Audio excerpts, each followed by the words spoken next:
ഇപ്പം നിലവിൽ ഈ കോറോ ഹെൽത്തിൽ വെള്ളിയാഴ്ച വരെ തൽസ്ഥിതി തുടരാൻ തീരുമാനമായിട്ടുണ്ടെങ്കിലും അതുമായി ബന്ധപ്പെട്ടുള്ള ആശങ്ക അങ്ങ് പൂർണ്ണ അർത്ഥത്തിൽ ഒഴിവാകുന്നതേയില്ല. കാരണം ഈ ജീവനക്കാർക്ക് മുന്നിൽ ഓഫീസ് വാതിലുകൾ ഇന്നലെയും കൊട്ടിയടക്കപ്പെട്ടു.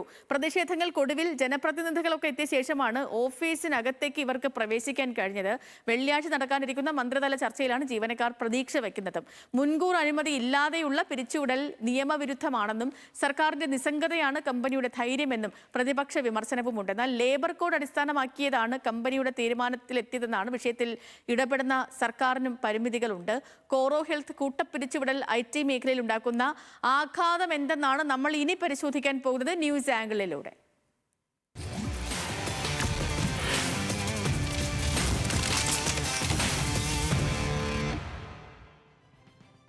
സഹിൻ ആന്റണി നമുക്കൊപ്പം വിശകലനങ്ങളുമായി ചേരുന്നുണ്ട്. Sahin, good morning.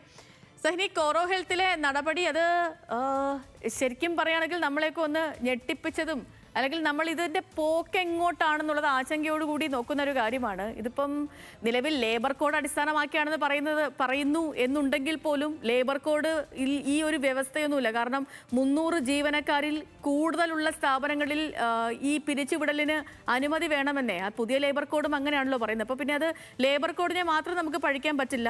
ഈ പറയുന്ന പോലെ സംസ്ഥാന സർക്കാരിനും ഈ വിഷയത്തിൽ ഇടപെടുന്നതിന് പരിമിതിയുണ്ട്.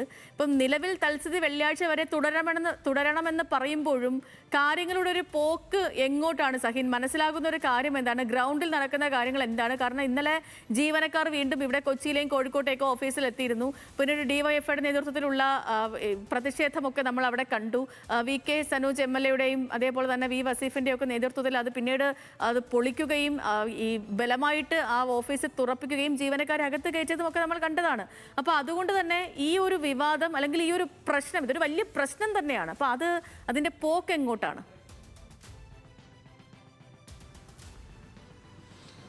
Good morning Sethu. Good morning Sethu സൂചിപ്പിച്ചതുപോലെ തന്നെ ഇപ്പോൾ നിലവിൽ നടക്കുന്ന കോറോ ഹെൽത്തുമായി ബന്ധപ്പെട്ട വിഷയം അത് സ്വാഭാവികമായും ഞെട്ടിക്കുന്നതാണ്. കാരണം 800 ജീവനക്കാരെയാണ് ഒരു ദിവസം ഒറ്റയടിക്ക് കമ്പനി പറഞ്ഞു വിടുന്നത്. വെള്ളിയാഴ്ച രാവിലെ ജോലിക്കെത്തുന്ന ജീവനക്കാരോട് കമ്പനി പറയുന്നു, ഇന്നു മുതൽ നിങ്ങളുടെ ജോലി കഴിഞ്ഞിരിക്കുന്നു, ഇനി നിങ്ങളുടെ സേവനം ആവശ്യമില്ല എന്ന് പറയുന്നു. സ്വാഭാവികമായും ചെറുപ്പക്കാരാണ്, എല്ലാവരും പഠിപ്പ് കഴിഞ്ഞ് ജോലി കയറിയ ആളുകളാണ്. അതുകൊണ്ട് തന്നെ അവരെ സംബന്ധിച്ചിടത്തോളം അവരുടെ ആദ്യ ജോലിയായിട്ടുള്ളവരുണ്ട്, ചില ആളുകളൊക്കെ വർഷങ്ങളായി ഈ ജോലി ചെയ്തു വരുന്ന ആളുകളുണ്ട്. അവരെയൊക്കെ സംബന്ധിച്ചിടത്തോളം ഒരു ഞെട്ടലായിരുന്നു. അത് പിന്നീട് നമ്മളോടക്കമുള്ള മാധ്യമങ്ങൾ പുറത്തെത്തിക്കുന്നു ഈ വാർത്ത. ഇതിൽ അവിടെയാണ് കമ്പനി ബുദ്ധിപരമായ ഒരു നീക്കം നടത്തുന്നത്. വെള്ളിയാഴ്ച വൈകുന്നേരം തന്നെ ഈ ജീവനക്കാരിൽ പകുതി ആളുകളുടെ 3 മാസത്തോളമുള്ള ശമ്പളം ഇട്ട് നൽകി അവരെ പിരിച്ചുവിടാനുള്ള നടപടികളുമായി മുന്നോട്ട് പോയി. മാത്രമല്ല, ഇതിൽ ലേബർ കോഡ് കാരണം ഞങ്ങൾക്ക് എന്തും ചെയ്യാമെന്നുള്ളൊരു സമീപനം കമ്പനി സ്വീകരിച്ചു. സ്വാഭാവികമായും നമ്മുടെ സംസ്ഥാനം എന്ന് പറയുന്നത് തൊഴിലാളി സമരങ്ങളൊക്കെ നിരവധി നടന്നിട്ടുള്ള സംസ്ഥാനമാണ്. തൊഴിലാളികളുടെ അവകാശങ്ങൾ സംരക്ഷിക്കുന്ന ഒരു സംസ്ഥാനമാണ്. ഒപ്പം തന്നെ തൊഴിലാളിക്ക് മുഖ്യമായ പ്രാധാന്യം നൽകുന്ന ഒരു സംസ്ഥാനമാണ്. ആ സംസ്ഥാനത്താണ് ഇത്തരത്തിലുള്ള ഒരു പിരിച്ചുവിടൽ, കൂട്ടപ്പിരിച്ചുവിടൽ നടന്നത് എന്നുള്ളത് നമ്മളെല്ലാവരും ഞെട്ടിച്ചിരിക്കുന്ന ഒരു കാര്യമാണ്. മാത്രമല്ല, ഇന്നലെ സ്ഥാപനത്തിൽ പ്രവേശിക്കാനെത്തിയ ജീവനക്കാരെ സ്ഥാപനത്തിനകത്തേക്ക് കയറ്റാതെ കമ്പനി അവരുടേതായ ഒരു മടമ്പിത്തരം കാണിക്കുന്ന രീതിയിലേക്ക് കാര്യങ്ങൾ കൊണ്ടുപോവുകയും ചെയ്തു.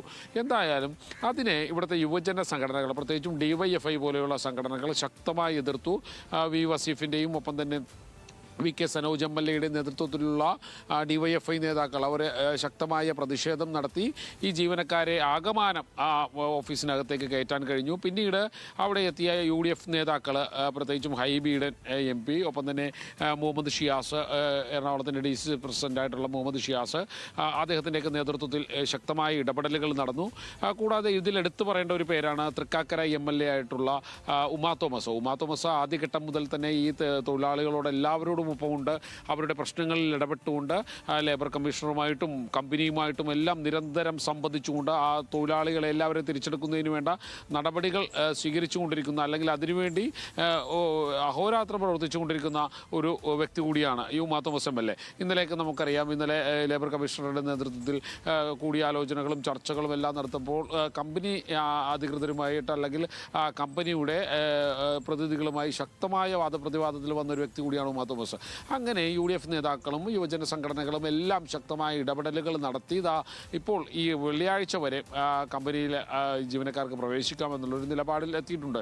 ഒരുപക്ഷെ ഇന്ന് അവിടെ ചെന്ന് കഴിയുമ്പോഴേ കാര്യങ്ങളൊക്കെ മനസ്സിലാകുകയുള്ളൂ.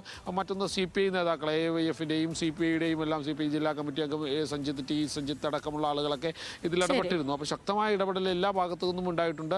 കൂടാതെ ഇന്ന് തൊഴിലാളികളുടെ ഭാഗത്തു നിന്നും ഒരു സംയുക്ത ട്രേഡ് യൂണിയൻ്റെ സാന്നിധ്യത്തിൽ ഒരു തൊഴിലാളി സംഘടന അല്ലെങ്കിൽ ഒരു സമരത്തിന് വേണ്ടിയുള്ള ഒരു സംഘടന അവിടെ രൂപീകരിക്കുകയാണ്. അതൊക്കെ ഒരു ശുഭപ്രതീക്ഷയാണ് നൽകുന്നത്. സ്വാഭാവികമായും 800-ലധികം തൊഴിലാളികളുടെ ജീവിതത്തെയും ഒപ്പം തന്നെ അവരുടെ ഭാവിയെയും ബാധിക്കുന്ന കാര്യമായതുകൊണ്ട് കേരളം ഒറ്റക്കെട്ടായി ഇതിൽ നിൽക്കുമെന്ന് നമുക്ക് പ്രതീക്ഷിക്കാം. ഓക്കെ സഹിൻ, പ്രതീക്ഷയോടുകൂടി മുന്നോട്ട് പോകാം. ഇത് ഗൗരവപൂർവ്വം നമ്മളൊക്കെ സംസാരിക്കേണ്ട, ചർച്ച ചെയ്യേണ്ട, വീക്ഷിക്കേണ്ട ഒരു വിഷയമാണ് എന്നൊരു ഓർമ്മ